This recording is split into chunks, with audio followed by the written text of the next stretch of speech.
नमस्कार दोस्तों, एक कहानी रात की में एक बार आपका फिर से स्वागत है। मैं हूं आपका दोस्त जय।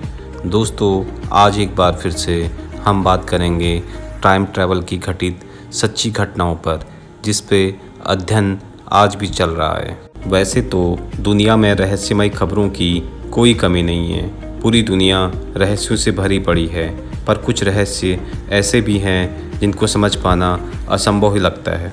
दोस्तों, महान वैज्ञानिक स्टीफन हॉकिंग ये दावा कर चुके हैं कि समय में पीछे जाना असंभव है।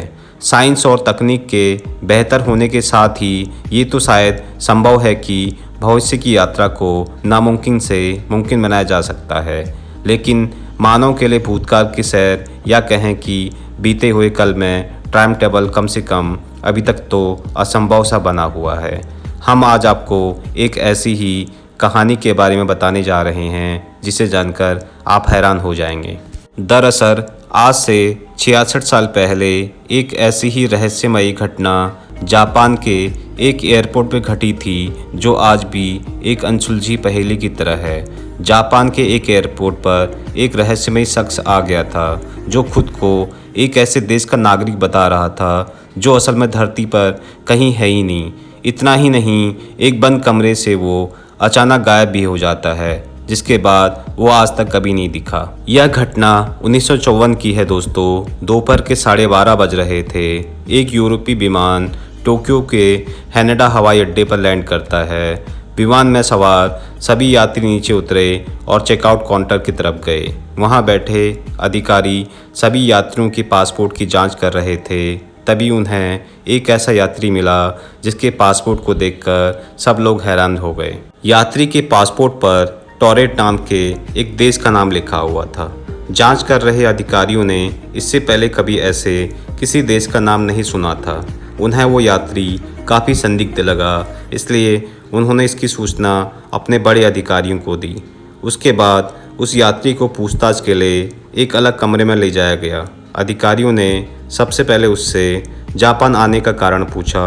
इस पर उसने बताया कि वह एक कारोबारी है, अक्सर बिजनेस के सिलसिले में उसका यहाँ आना जाना हुआ करता है। सुरक्षा अधिकारियों ने उस रहस्यमय यात्री के पासपोर्ट की जांच की, जिस पे उसका देश का नाम टोरेट लिखा था। उन्हें भी बड़ा आश्चर्य हुआ, क्या सच में ऐसा कोई देश है? अधिकारियों के पूछने पर उसने बताया कि इस पासपोर्ट पर ये उसकी कोई पहली यात्रा नहीं, बल्कि वो यूरोप के कई देशों में जा चुका है। अधिकारियों को भी उसकी बातें सुनकर बड़ा आश्चर्य हुआ, क्योंकि उसके पासपोर्ट पर अन्य देशों की जो मुहर लगे थे वो बिल्कुल असली थे। फिर भी वो इस बात को कतई मानने को तैयार नहीं थे, जिस देश से वो यात्री आया है असल में वो देश धरती पे कहीं है। दोस्तों, सुरक्षा अधिकारियों ने ये जानने के लिए टोरेट आखिर धरती पर कहाँ है, उस यात्री को दुनिया का मैप दिखाया और पूछा कि उसका देश कहाँ पर है। इस पर उस यात्री ने अंडोरा नाम के एक देश पर उंगली रखते हुए कहा कि यहाँ उसका देश है, लेकिन उसे यह समझ में नहीं आ रहा था कि यहाँ टोरेट की जगह अंडोरा क्यों लिखा हुआ है।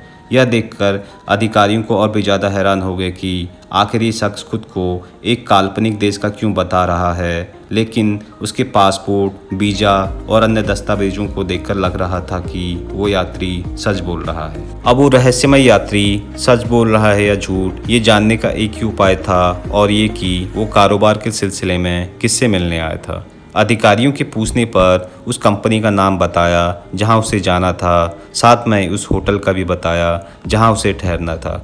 इसके बाद अधिकारियों ने उस कंपनी और होटल को संपर्क किया, लेकिन उन्होंने ऐसे किसी भी व्यक्ति को पहचानने से साफ इनकार कर दिया। अब जांच अधिकारियों को लगा कि शायद ये कोई शातिर अपराधी है जो अपनी पहचान छुपा रहा है या किसी बड़ी घटना को अंजाम देने के लिए जापान आया है। इसके बाद उन्होंने उसका सारा सामान जब्त कर लिया और पुलिस की कड़ी निगरानी में उसे एक होटल के कमरे में बंद कर दिया। अगले दिन जब होटल के कमरे का दरवाज़ा खोला गया तो पुलिस देखकर चौंक गई कि कमरे में तो कोई भी नहीं, जबकि बाहर पुलिस का पहरा था और कमरे की सभी खिड़कियों को पहले ही सील कर दिया था। पुलिस को यह जानकर और भी ज़्यादा आश्चर्य हुआ कि एयरपोर्ट पर उसका जो पासपोर्ट, वीज़ा और अन्य कागजात जब्त किए थे वो भी वहाँ से गायब हैं। अब ये किसने किया और कैसे किया, ये आज तक कोई नहीं समझ पाया। सोशल मीडिया पर इस घटना को लेकर कई कहानियां प्रचलित हैं। कोई कहता है कि वो रहस्यमय शख्स दूसरी दुनिया से आया था, तो कोई कहता है कि टाइम मशीन के जरिए वो गलती से यहाँ आ गया होगा। जब उसने देखा कि उसका राज खुलने वाला है तो वो कहीं और गायब हो गया।